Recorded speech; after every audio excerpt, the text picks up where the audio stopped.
Welcome to News Today with WDW News Today. I'm Tom Cross. Here now the news for April 11th, 2020. In a recent interview with Barron's, former CEO Bob Iger shed light on what the future of the Disney parks might look like upon reopening. Quote, "One of the things that we're discussing already is that in order to return to some semblance of normal, people have to feel comfortable that they're safe. Some of that could come in the form of ultimately a vaccine, but in the absence of that, it could come from basically more scrutiny and more restrictions. Just as we now do bag checks for everybody that goes into our parks, it could be that at some point we add a component of that takes people's temperatures for instance. We're studying very carefully what China has been trying to do in terms of their return to normalcy. And one of the things that's obvious is that they've conscripted a large segment of their population to monitor others in terms of their health. You can't get on a bus or a subway or a train or enter a high-rise building there, and I'm sure this will be the case when their schools reopen, without having your temperature taken. So we've asked ourselves the question, let's prepare for a world where our customers demand that we scrutinize everybody, even if it creates a little bit of hardship, even if it takes a little longer for people to get in.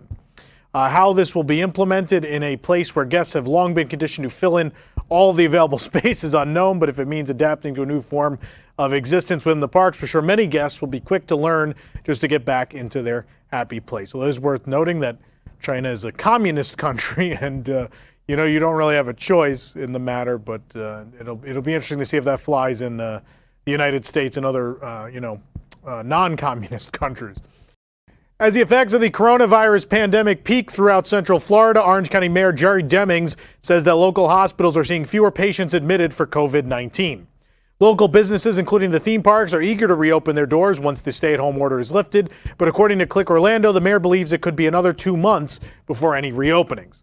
In a live town hall with Click Orlando, Deming stated the following regarding current restrictions and possible reopenings. Quote, "I believe given the models, it could be June, early June, when we see some relaxing of the restrictions in place. But they would have to stay in place to some degree through the late summer." Government officials like Mayor Demings are trying their best to gauge when it's safe for enough people to go back to work and resume their lives. With social distancing guidelines still in place and likely to be extended as well, it's likely that businesses like Walt Disney World will have to adapt to them in order to operate upon reopening. Moana Journey of Water was officially announced just last year at the D23 Expo. A date embedded within the Epcot Serigraph poster series release on Shop Disney pointed at what many believe to be a potential opening timeframe for the attraction. However, as you might have guessed, it got redacted. The poster description listed the attraction opening in 2021.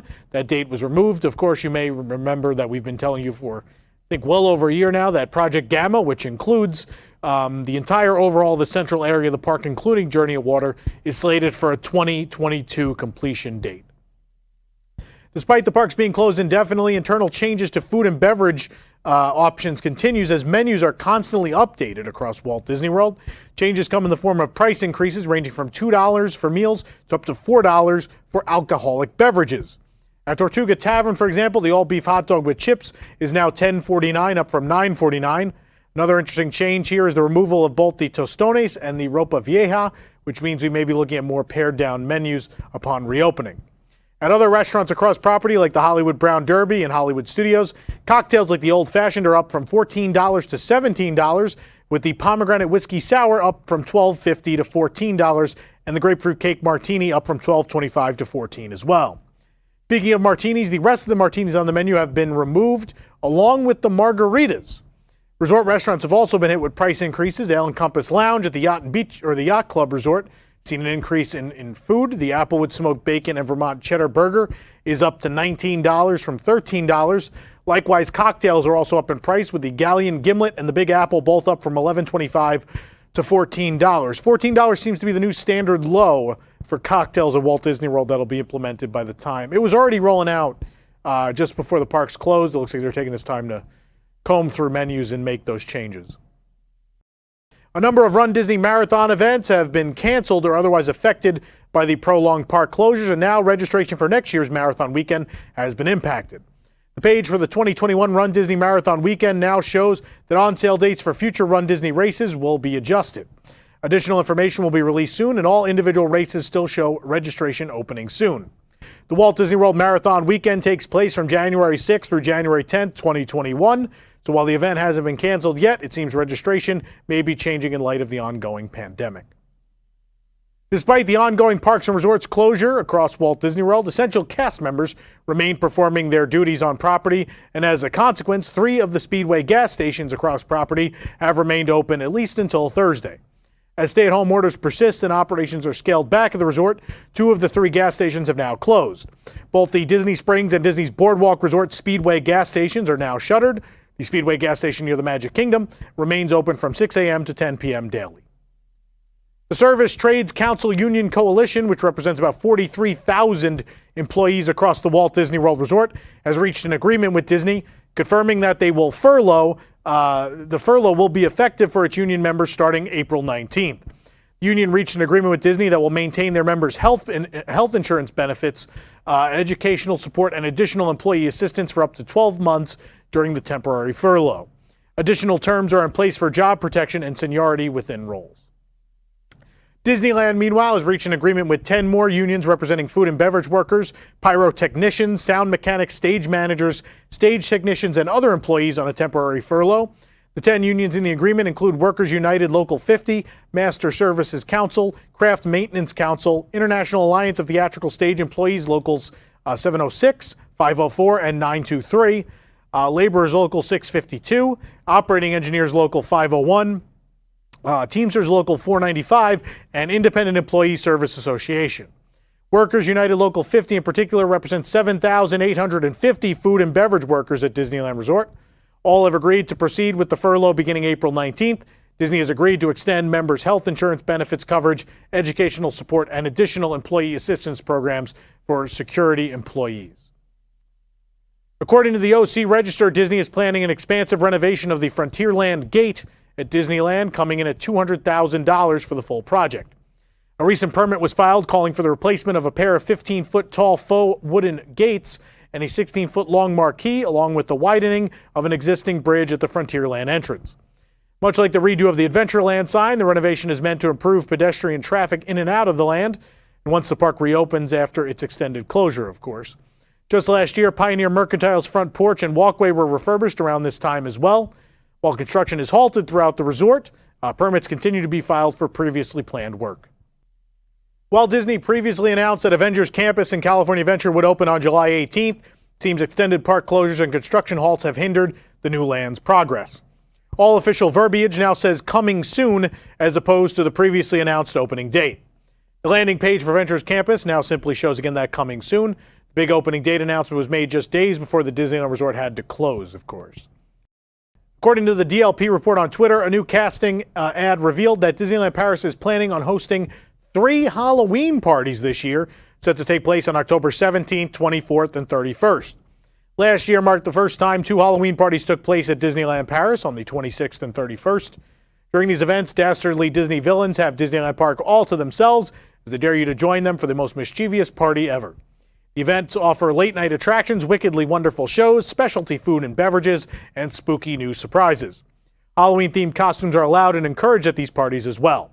We hope, of course, that these will still happen. October's a long ways away, but obviously nothing out of the question at this point. While the COVID-19 situation initially looked favorable in Japan, things have taken a turn for the worse. On the evening of April 7th, Prime Minister Shinzo Abe declared a state of emergency through May 6th for 7 Japanese prefectures. These include Chiba, the home of the Tokyo Disney Resort, as well as Tokyo, Osaka, and others. As such, the Oriental Land Company has announced that the Tokyo Disney Resort closure will be extended through at least mid-May to an undetermined date. The opening of the vast new Fantasyland expansion is also now set for an unknown date to be determined later. This closure applies to both Tokyo Disneyland and Disney Sea. The Xperi shopping mall adjacent to the resort will also be closed during this time, and guests with unused tickets dated or expiring between February 29th and May 31st can have their ticket changed to an open-dated ticket expiring March 31st, 2021. Guests with annual passports will have the expiration dates extended, and events scheduled to end during the closure were not extended.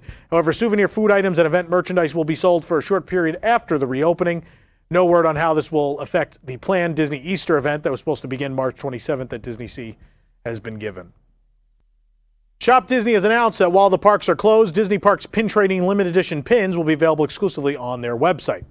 It's unknown whether pin availability will be limited due to the manufacturing constraints, but nonetheless, the releases began on Thursday, April 9th with a couple of pins, including a Goofy Movie 25th anniversary and the Ludwig von Drake Doctor's Day 2020 pin. Typically, these pin releases would occur every Thursday of the week, with the exception of the special releases on anniversaries or holidays, but they're getting released on all sorts of different days. In fact, Easter pins are coming out on Easter tomorrow. If you enjoyed the Imagineering Story docuseries on Disney+, you're going to love the upcoming new series, Prop Culture, which gives fans a chance to go inside the Disney archives and uncover some of its greatest treasures. Over 8 episodes are all set to premiere on May 1st as host/collector Dan Lanigan goes on the hunt to find costumes, set designs, music, and props from films like Pirates of the Caribbean, The Curse of the Black Pearl, Mary Poppins, Tron, The Nightmare Before Christmas, The Muppet Movie, Who Framed Roger Rabbit, The Chronicles of Narnia, and Honey, I Shrunk the Kids. Entertainment Weekly gave an exclusive first look at the series, from production stills to the props themselves. You can look at all those artifacts on WDWNT.com. After canceling most trips through May due to concerns over the pandemic, Adventures by Disney has now suspended all river cruises through June. The following announcement was sent to all Adventures by Disney guests and their travel agents. With the well-being of our guests and guides as our top priority and in line with direction from the health experts and government officials, Adventures by Disney, along with AMA Waterways, has decided to suspend June river cruises and the associated escape trips. All impacted guests and travel agents will be contacted by Adventures by Disney. As previously announced, this also includes all Alaskan Wonder Cruises packages booked in conjunction with Disney Cruise Line due to new regulations from the Canadian government not allowing any ship with more than 500 passengers to dock in any Canadian port until July 1st at the earliest. Disney Cruise Line has announced that they have extended their suspension of departures through May 17th. Previously, they had only suspended up to April 28th. These cancellations come as the result of the extension of the CDC's no-sail order for 100 days. Guests are being offered the choice of a 125% future cruise credit to be used for a future sailing within 15 months of the original sail date, or a full refund. Credits are being automatically added to guests' accounts. Guests may place a reservation on hold by applying it as a payment option when booking a new reservation online. The reservation team can be contacted by calling 1-866-325-6685 or 407-566-7797. For more information on these stories and more, head on over to WDWNT.com. If you're enjoying the show, be sure to like this video, subscribe to WDW News Today on YouTube for more great content, and click the bell for notifications. Make sure to hit select all notifications so you never miss an episode of the show. I apologize for the show being inconsistent this week. We were going to skip Wednesday because news was light, and then on Friday, I'd been battling a really terrible sinus headache for 48 hours, including Thursday. I somehow got through News Tonight with it, but hopefully you guys understand, and we'll be back on a regular schedule, hopefully for next week. For the worldwide leader in Disney Parks news, this is Tom Corliss saying enjoy the rest of your today and have a great, big, beautiful tomorrow. Stay safe, everybody.